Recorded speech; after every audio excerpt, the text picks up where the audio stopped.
Coming up tonight on Fifth Third Business Beat, the uniform company creates clothes designed to fit real women. The economy may be preventing people from checking into the hospital. The Cincinnati Reds make some million-dollar changes at the ballpark that have nothing to do with their roster.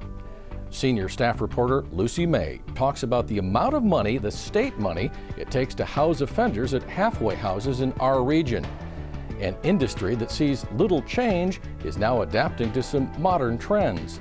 Bernard Wells and Byron Brantley from Cincinnati Bell will explain the differences between BlackBerry and Windows Mobile. In this week's Economic Beat, Jason Jackman, portfolio manager for Johnson Investment Console, tells us how companies and employees can survive in this deep recession. And Father Michael Graham, president of Xavier University, sits down with Doug Bolton for Publishers Beat. Fifth Third Business Beat is brought to you in part by Fifth Third Bank and Cincinnati Bell.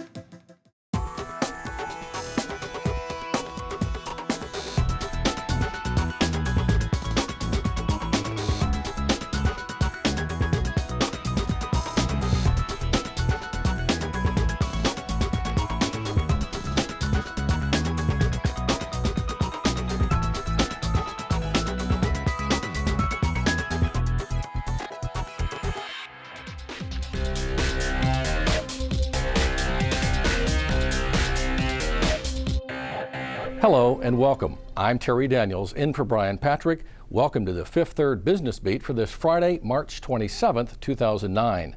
On the front page of the Business Courier this week, the Cintas Corporation and its new choices it's now offering women. The company returns to its roots to develop two styles of uniform pants for women. The industry standard had been to offer just one basic pattern, but that only fits about 2/3 of the population. So the Mason-based company created a new line of women's pants in two basic patterns. The Susan style is a straighter fit, and the Kathy style fits women with narrow waists and wider hips. One of the other things about the pants you notice are the horizontal pockets, which are more flattering.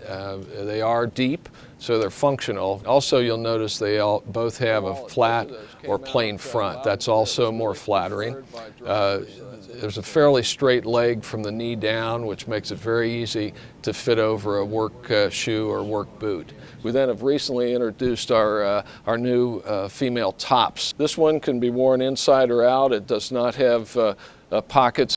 Many women, when they're working, also need pockets or something that they're working with, and so Megan has that. So we're giving choices to women. The pants provide 95% of women with a proper fit. That's up from about 65%. Cintas rolled out the new styles last year to its new customers and right now is converting existing customers.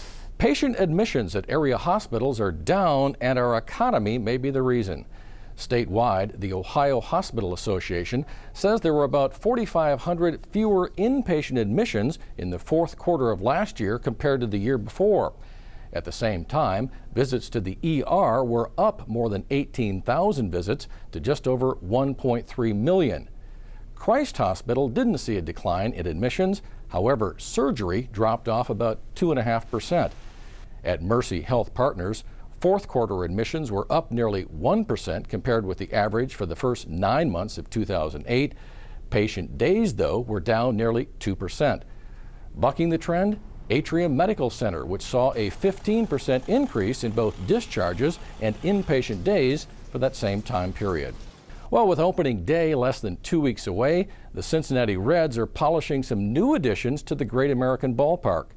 As part of a $9 million deal with Sony and Daktronics, the Reds are debuting an in-house network called Stadium View that will allow suite patrons to choose a camera angle that they see in their TV. Guests can use a mouse or a touchscreen to select their views from 8 different camera feeds and then watch replays on demand. The Reds also completed their $2.5 million renovation of club seating. It's right down the first base line as well as down the right field line. The new area features all-inclusive seats with food costs included in your ticket price. So now, in addition to putting high top tables up here and having a ton of people mingling around on a game day, on non-game days all around the season. We can do very large events, wedding receptions, corporate events, parties, and it's much more versatile now. There will also be an outdoor bar. Another bar was added along the third baseline on the lower level, and the Reds are also installing a new scoreboard out in left field. The high-definition unit is the fourth such structure that Daktronics has installed. Back to the front page now, and a story by Lucy May about the millions of dollars spent each year to house offenders at halfway houses. Now, we've all heard about the murder of 13-year-old Esme Kenney, kind of shined a spotlight on some of these. How many facilities are we talking about in our area here? Well, the state funds 4 different organizations that have facilities in Southwest Ohio. The Volunteers of America Ohio River Council, which is the organization that runs the Pogue Rehabilitation Center, actually runs that center in Over the Rhine and one in Dayton. So the numbers that we looked at included those facilities too. And we're talking about a lot of money here. Just how much to fund the programs and the staff and all that? Well, the state funds more than $10 million for these programs that we wrote about just in Southwest Ohio, and that adds up to 446 beds. And they deal with all kinds of different offenders. It's not strictly sex offenders like the Esme Kenney case, but that's how much money and how many beds we're talking about. Now, the Pogue Rehabilitation Center, where the alleged killer of Esme Kenney was housed and was away from at the time, some people have said they should shut down the facility, but you found some people who say no, it's actually one of the better ones in the area. Yeah, one of the neighborhood advocates that I talked to in Over the Rhine said that actually, as horrific as the Esme Kenney murder was and the whole situation, that the Pogue Rehabilitation Center is one of the best run facilities of its kind in Over the Rhine. Now, he said that still doesn't mean it's not isn't a scary situation that we face, and that there are bigger issues that need to be addressed in this whole thing. Now, where do the people come from that are housed in here or placed in there, and what kinds of crimes have they committed? The goal is to have as many people from Hamilton County and the tri-state in these facilities as possible. The Ohio's Department of Rehabilitation and Correction tries to keep offenders as close to home as they can.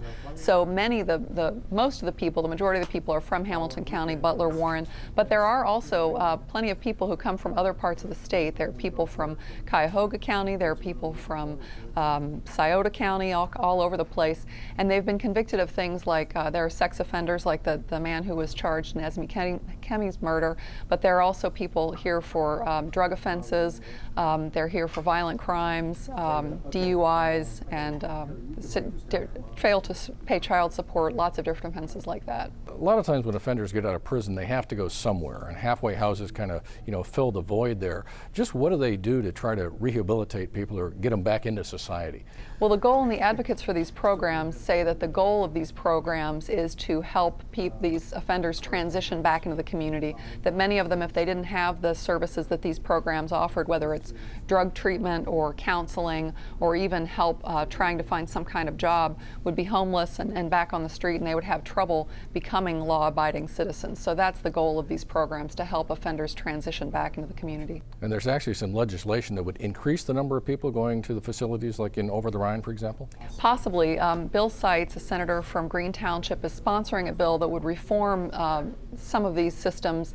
The goal of his bill is to really help reduce prison overpopulation that Ohio faces. He says that this would not increase the number of sex offenders or violent offenders going into halfway houses, for example, but that it would use kind of community-based solutions for people who commit lesser offenses to take some of the load off of the prisons. All right. Thank you very much, Lucy. And you can read Lucy May's entire story on the front page of this week's Business Courier.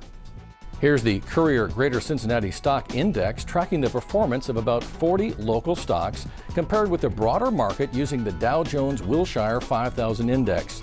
The market soared last week as the local index gained about 5%, while the overall market jumped 9%.